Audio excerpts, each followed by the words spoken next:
Assalamualaikum warahmatullahi wabarakatuh. Perkenalkan, nama saya Rata Cahyani, NPM 1921911097 dari kelas 2C Pendidikan Jasmani. Nah, pada kesempatan kali ini saya akan menyampaikan materi mengenai standar kompetensi lulusan atau SKL, di mana ada 3 hal yang akan saya sampaikan. Di antaranya yaitu yang pertama mengenai standar isi, yang kedua mengenai standar proses, dan yang ketiga mengenai standar penilaian dan pengembangan kurikulum. Nah, dari pemaparan ini saya harap dapat memperkuat daya ingat serta pemahaman saya mengenai materi standar kompetensi lulusan atau SKL yang akan bermanfaat ke depannya. Yang akan bermanfaat bagi saya ataupun bagi teman-teman semuanya. Baik, saya akan mulai memaparkan mengenai materi yang pertama, yaitu mengenai standar isi. Nah, standar isi ini adalah kriteria yang mencakup ruang lingkup materi dan tingkat kompetensi yang digunakan untuk mencapai standar kompetensi lulusan atau SKL tadi yang telah ditetapkan pada jenjang pendidikan tertentu, di mana di dalam standar kompetensi ini meliputi sikap, pengetahuan, dan keterampilan, sehingga setiap materi yang disampaikan oleh guru yang telah dirumuskan ke dalam standar isi ini diharapkan nantinya akan berpengaruh terhadap sikap, pengetahuan, dan keterampilan peserta didik.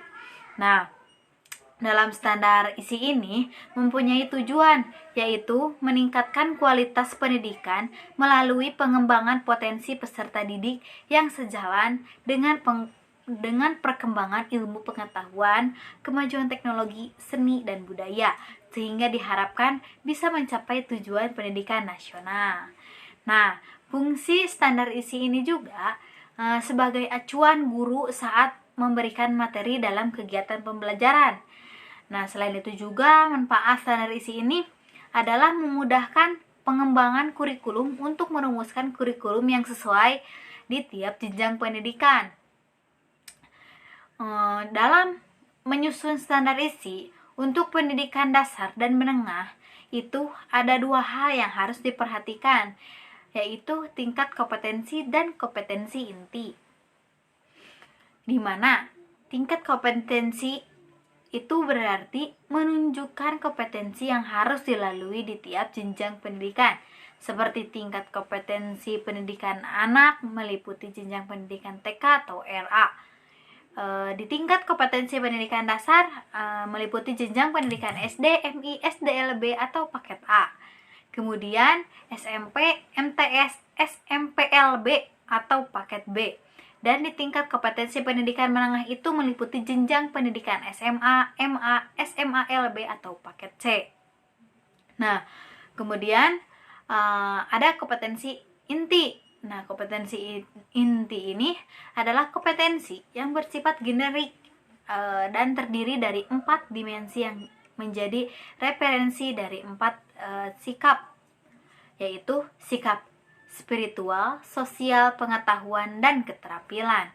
Nah, dari setiap kompetensi inti ini memiliki capaian kompetensi yang berbeda-beda di setiap jenjang pendidikannya, karena disesuaikan dengan tingkat standar pengetahuan yang harus dicapai di usianya atau yang harus dicapai oleh si peserta didik tersebut. Nah, kemudian yang kedua yang saya akan paparkan yaitu mengenai standar proses. Nah, mungkin sudah tidak asing lagi ya standar proses ini dalam ranah pendidikan itu, yaitu kriteria mengenai pelaksanaan pembelajaran pada satuan pendidikan dasar dan satuan pendidikan dasar menengah untuk mencapai kompetensi lulusan. Nah, di dalam pembelajaran itu harus ada serangkaian proses yang sistematis dan terencana, sehingga standar proses ini sangat penting karena standar proses ini memiliki tujuan. Nah, tujuan dari standar proses ini yaitu yang pertama ada 1, untuk memudahkan guru dalam membuat perencanaan di sekolah, baik perencanaan semester atau perencanaan untuk tahunan. Nah, yang kedua ada memudahkan kepala sekolah dalam memantau keberhasilan proses pembelajaran di sekolah.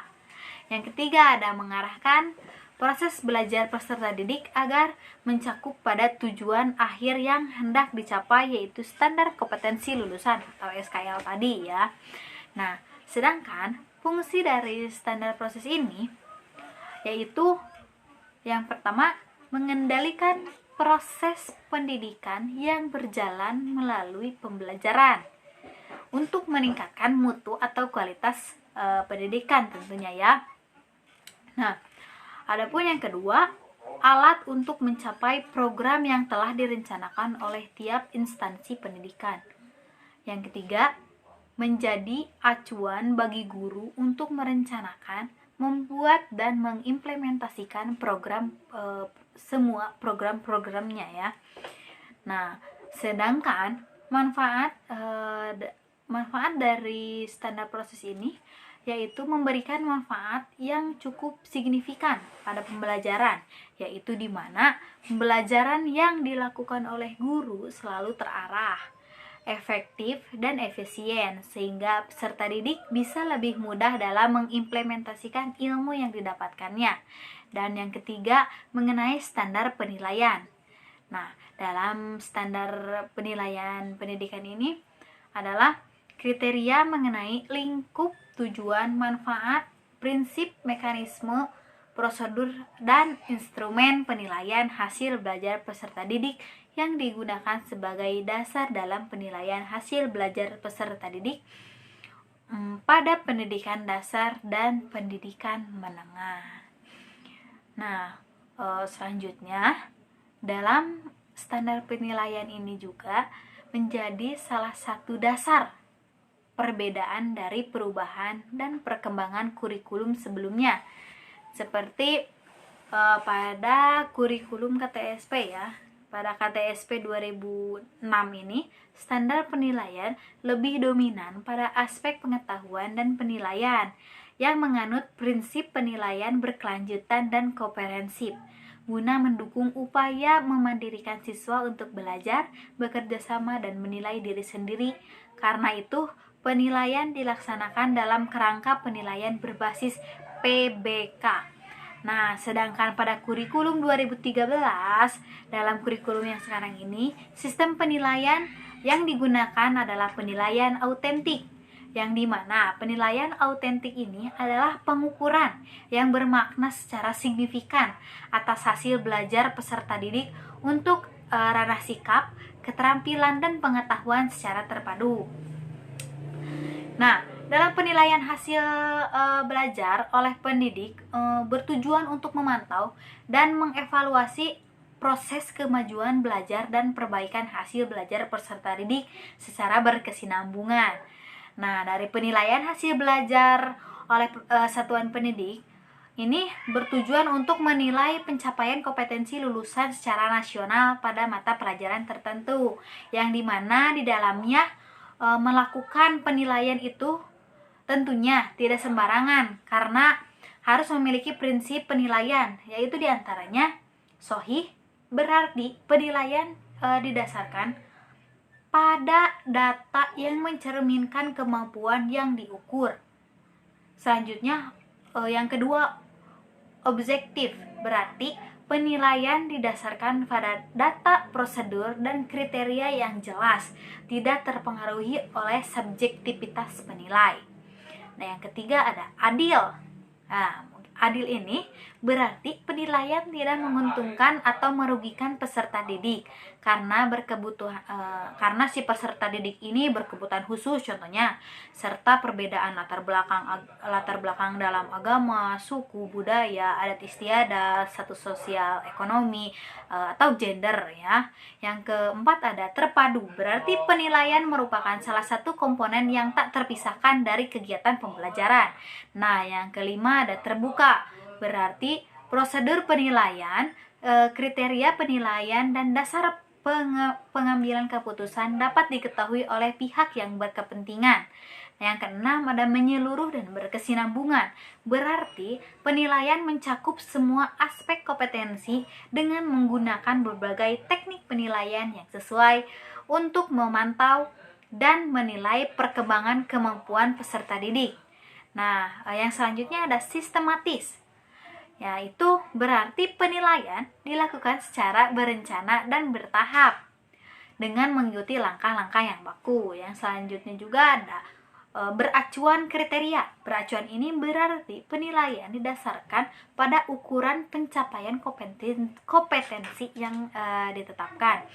Nah, yang selanjutnya ada akuntabel, berarti penilaian dapat